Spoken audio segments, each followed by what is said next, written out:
Kalpetta SKMJ school മൈതാനത്തെ ഹെലിപാഡുകൾ ഒടുവിൽ പൊളിച്ചു നീക്കി. ചൂരൽമല മുണ്ടക്കൈ ദുരന്തത്തിന്റെ പശ്ചാത്തലത്തിൽ പ്രധാനമന്ത്രിയുടെ സന്ദർശനത്തിന്റെ ഭാഗമായാണ് ഇവിടെ ഹെലിപാഡുകൾ നിർമ്മിച്ചത്. ഹെലിപാഡ് മൂലം വിദ്യാർത്ഥികളടക്കം നേരിടുന്ന പ്രതിസന്ധിയെക്കുറിച്ച് 24 വാർത്ത നൽകി 3-ാം നാളിലാണ് പൊളിച്ചു നീക്കൽ തുടങ്ങിയത്. പൊതുജനം ഇമ്പാക്ട്. ഒരു താൽക്കാലിക ഹെലിപ്പാഡ് കാരണം പൊല്ലാപ്പിലായിരിക്കുകയാണ് Wayanad Kalpetta SKMJ higher secondary school അധികൃതർ.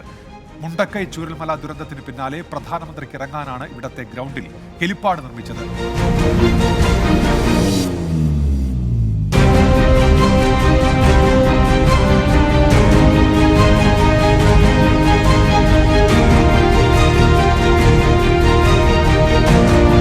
വയനാട്ടിൽ 24-ന്റെ ഒരു വാർത്തയ്ക്ക് കൂടി ഗുണഫലം വേഗത്തിലുണ്ടായിരിക്കുന്നു.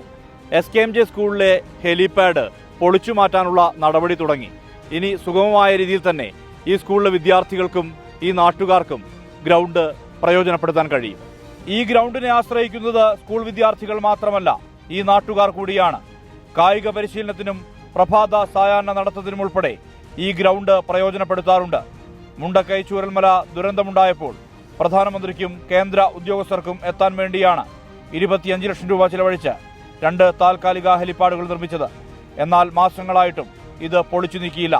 ഈ വിഷയം ചൂണ്ടിക്കാട്ടി 24 വാർത്ത നൽകിയത് 3 ദിവസം മുമ്പ്. വിഷയത്തിൽ അടിയന്തര ഇടപെടലുണ്ടായി. പൊളിച്ചു നീക്കൽ നടപടി വേഗത്തിൽ.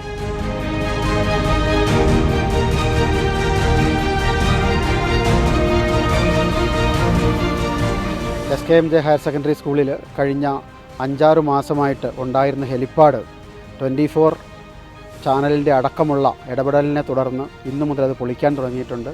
വളരെ സന്തോഷം. എത്രയും പെട്ടെന്ന് ഇവിടെ ഒഴിവായി കിട്ടുകയാണെങ്കിൽ ഞങ്ങളുടെ കുട്ടികൾക്ക് കളിക്കാൻ പറ്റും. ഹെലിപാഡിന്റെ അവശിഷ്ടങ്ങൾ നീക്കാൻ 3 ലക്ഷം രൂപയാണ് ചിലവ്. ഇവ കൽപ്പറ്റ വില്ലേജ് ഓഫീസ് പരിസരത്ത് സൂക്ഷിക്കും. തുടർന്ന് ലേലം ചെയ്തു നൽകും. ഈ മാസം തന്നെ മൈതാനം പൂർവ്വസ്ഥിതിയിലാക്കാനാണ് ശ്രമം.